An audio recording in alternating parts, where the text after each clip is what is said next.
when I make these videos, I kind of lie to myself over and over again. And I pretend that it doesn't matter, that I'm not vindicated, that there isn't a huge spread in newspapers. Not that there really are newspapers anymore. Um, just e-newsletters of propaganda, pretty much. But it's so lonely. And the truth is, I've always just, had this fantasy looping around for the last 4 years. Like, people think I'm crazy now. Oh, I'm going to show them. And I think when I first realized that the judges and politicians and court appointees and clerks and everyone else and lawyers that I'd named in Illinois, and then the entire Illinois judiciary, when I first realized there was a criminal investigation of some kind, I just assumed that everyone was being overly cautious, that out of an abundance of caution, because they weren't quite arresting the people that I'd named, that there were a few marshals assigned to me. Well, a lot more than a few. And that every time when I was in Chicago, I would go outside of my house at dusk, I would see one airplane, and if I stayed out there, I would see 6 airplanes going around. Very low enough you could see like the landing gear, because they were fixed landing gears. And at the time, I was met with a lot of skepticism. And I just thought, well, any day now, everyone will believe me. And it was weird because before I started saying I was seeing people, people had believed me before I said that. And then I seemed to lose credibility. And that was really hard. Even in 2022, I kind of moved away from an identity that was very familiar to me, which is just weird, but I wasn't raised to be like socially skilled and attractive. I taught myself how to make the best out of those and how to be a lot more confident in my looks. That was not how I was raised. I was not raised a pretty girl. I was raised an ugly girl. Is what it is. But it changes how you approach the world and how you tackle problems and how you assume people are going to treat you. And it also, I never had a problem with credibility because I scored in the top 15th percentile on my verbal ACTs the first time, or my verbal SATs the first time I took them. And I was 11. And I was placed in gifted programs. And I was given lists, and schools recruited me as if I was an athlete. Come here, come to MIT. Being a woman who was good at tests meant that I got so much respect and so much power. No social skills, never had a boyfriend. Nobody wanted to fuck me, but I had that. And it was like, it's almost as if like a myth, because I always just wanted to be a bimbo. When I was like 3, my mom said, "What do you want to be?" And I was like, "I want to be a Dallas Cowboys cheerleader." And she was like, "You can't do that." And derided it. And it's so stupid. She thinks she's a feminist, but that's like corporate feminism. It's absolutely ridiculous. Why is a cheerleader any different than a football player? I like watching cheerleaders. I do not like watching football. I think it's boring. Cheerleaders have to follow a diet to be a certain shape. Football players have to follow a diet to be a certain shape. Football players have to train really hard and learn athletic skills to be good at their job. Cheerleaders have to work really hard and learn athletic skills to be good at their job. Football players are regulated in terms of how they appear. Sometimes they have to cut their hair. Sometimes they have to wear their hair back in a certain way. I mean, it's just... We hate women so much in America that even the feminists don't know that they hate women. That's how bad it is. But it's like the water that we swim in, so we don't notice it. But I've always been sensitive to it because I just identified with the bimbo my whole life. And Dolly Parton was like that too. She said she looked the way she did because when she was a little girl, she saw the town hooker and She was like, she thought she was so glamorous, with her extra makeup, big hair, like looking like Dolly Parton. And I relate to that. But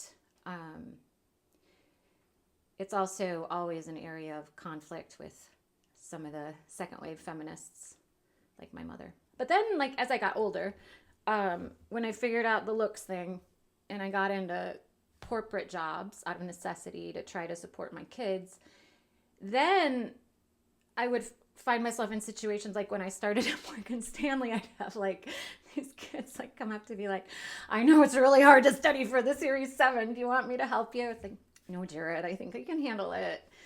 But at the same time, I'm like, wow, I'm pretty enough to seem stupid. And if there are any young women watching this who are getting the wrong idea that somehow this society will reward you more if you have a really good body than if you're smart, that is exactly the right idea. And that is the message that you should be taking. I'm not saying it should be that way, but that is America today. So, yeah, I haven't been able to find a lot of ways to make a living other than selling naked pictures. So that's got me frustrated. But I'm also just frustrated, just feeling so isolated. Once having people think you're smart and now having people think you're either lying or crazy. And I've talked openly out of necessity. A lot of my decisions, they might not make sense to you, but there's really only two people I care about. And even when I do things that might seem stupid to you, I'm trying to keep going for them. But I'm also trying to answer questions that they might have someday.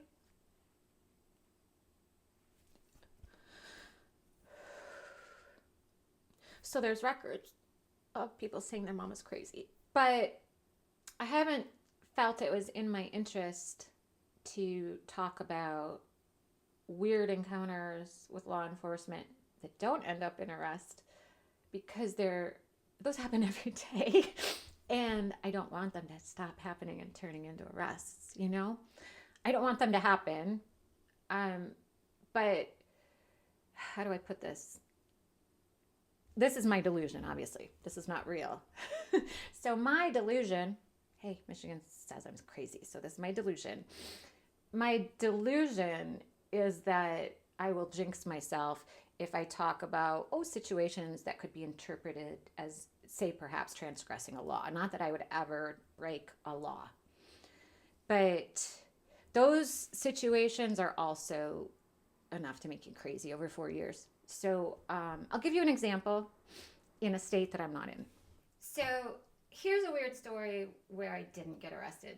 Not that I should have gotten arrested, in a state far away where I will never break the law ever and never have. This is just my delusion, right? So in this delusion, I needed to go to the grocery store because I was out of food and pushed it to the last minute. I was probably a little hangry. And as I was driving along country roads, I'm in a very rural county, I didn't like all the cops around me because there's always a lot of cops around me. So I decided to scream at them and park my car, lay my seat back. This is how I was. And I wasn't totally off the road. The car wasn't moving though. The car's running. I'm laying back, half on the road, screaming at cops. And then I see a state trooper. And I'm like, oh, I'm going to jail today. But then he walked to my door. And I had expired tabs, no insurance, a suspended driver's license, no car registration. So in my delusion. And so the state trooper walks to my window and says, "Are you okay?" And I'm sitting up and have stashed anything that might have been in my hand, whatever, but not fast enough, obviously. And I sit up and he's like, "Yeah, are you okay?" I just think if you need to rest, you need to pull your car off the shoulder of the road, right? Because otherwise you could cause an accident. And what he was telling me is, you got to be cool, Megan, or people call the popo and we have to arrest you again, in my delusion.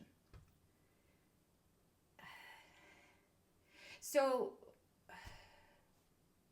why did that happen? Like, I know why I think it happened, but nobody believes me.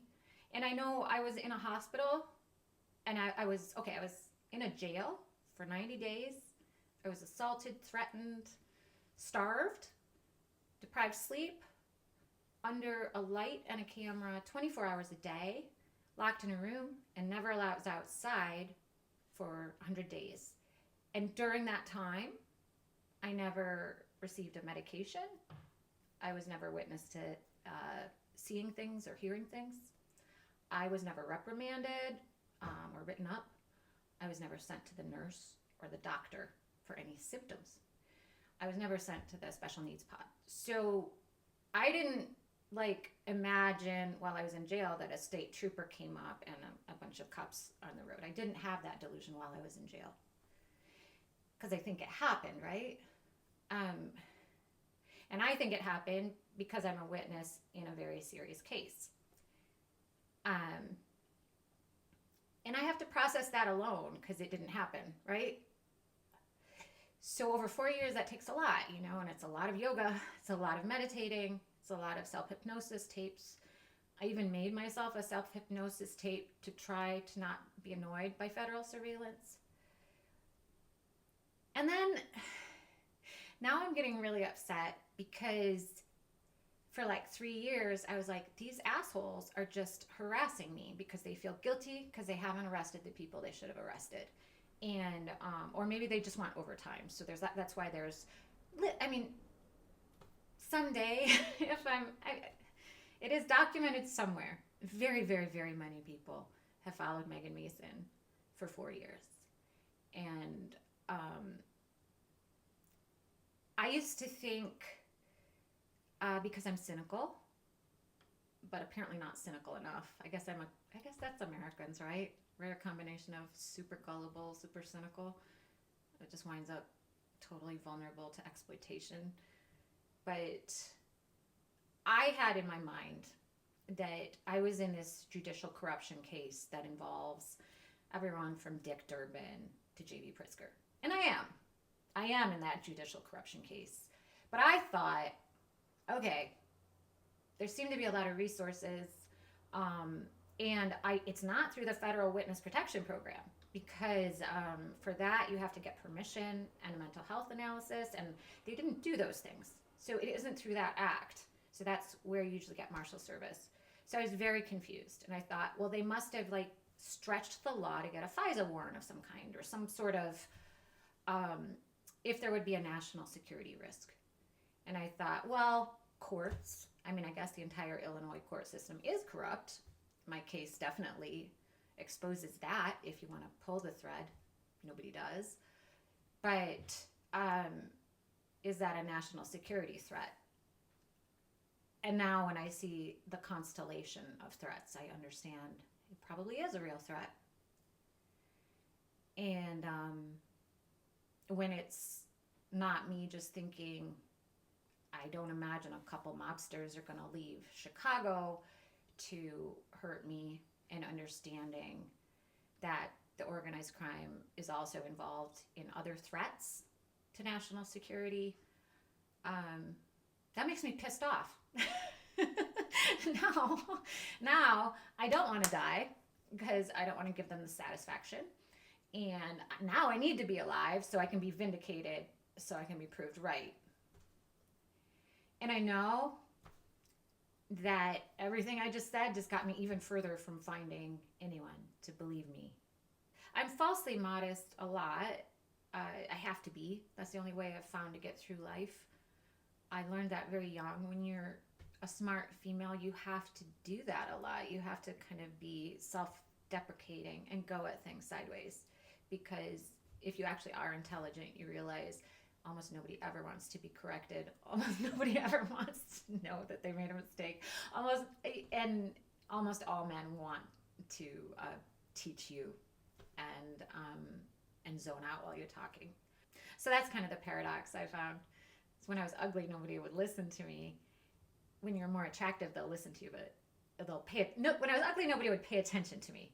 When I got more attractive, people would pay attention to me, but they don't listen, and they tell their own story. I just don't want to be some monster talking about myself. I want to be too busy to think because I'm taking care of my kids and I have a job and I have friends like I used to, I don't know how to just be alone day after day. And I have people to talk to, and my roommate is very kind and doesn't make me have sex with him. So I'm moving on up. But we're not meant to live the way that I'm living. We're not meant to be untethered. We're not meant to be born unloved, and we're not meant to have our children taken from us. It's a lot. It's a lot. And I guess I'm proud that I've survived as long as I have. That does take strength. And I'm really proud that I was able to survive jail and the mental hospital stronger. I love talking to people about being in a high security mental hospital. So, this is like the best example of mansplaining. When I was sent on a psychiatric hold by my mom and my lawyer, the state of Michigan sent me to Caro Psychiatric Hospital, and that's a maximum security mental hospital. And they redesigned it. I don't know why they came up with this idea to have co-ed housing. So I lived in Spring Unit, and because there's 2 times as many men as women, there were 2 male hallways and 1 female hallway. The men weren't technically down our hallway, although sometimes they'd come, and they weren't supposed to. It was generally, there weren't bars or locks or anything. I don't think, nobody actually, the doors weren't, I don't think you could lock people in their rooms. There was an isolation room. It is very, very, very rarely used. But I say that because I mentioned that I've had it happen 2 times. Of course, mansplaining to me. This is after I've gotten. It takes a lot to tell someone you've been held forcibly in a mental hospital. It's not something I'm proud of. It's not something that has brought me a lot of good things upon being released. But I have to tell people because it's a matter of public record.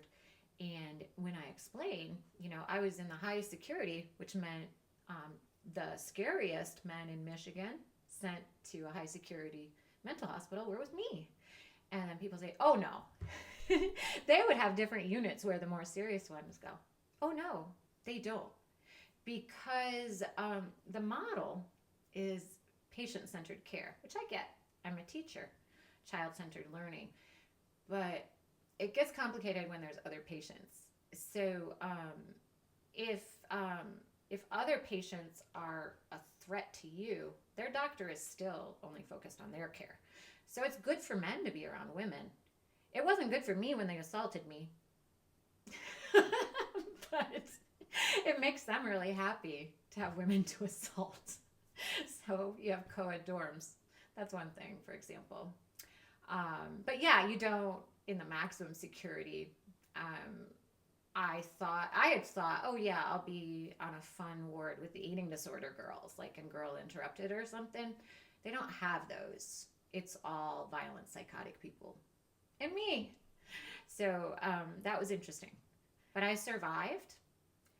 And I don't think I've had any lasting symptoms from being locked up.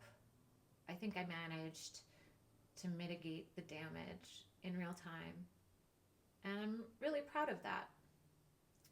I wish I had someone who knows me to tell me that I'm still good. But I do know that I could be a lot worse. But I'm having a hard time. I'm having a hard time finding something to hope for. Um, I was gonna try to get a packet and write. I've written to the Senate Judiciary Committee. They're good with what's happened. They were good with Merrick Garland and everything he hid. Everything he hid. The Senate Judiciary Committee was definitely on board with that.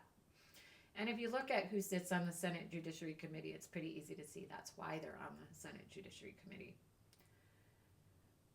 And I think that's why there's so much money being spent to keep control of the Senate. At least I hope, because I hope there's the possibility that my story breaks through. But apparently, some bitch killed her kids, and she needs all the sympathy. So, thanks.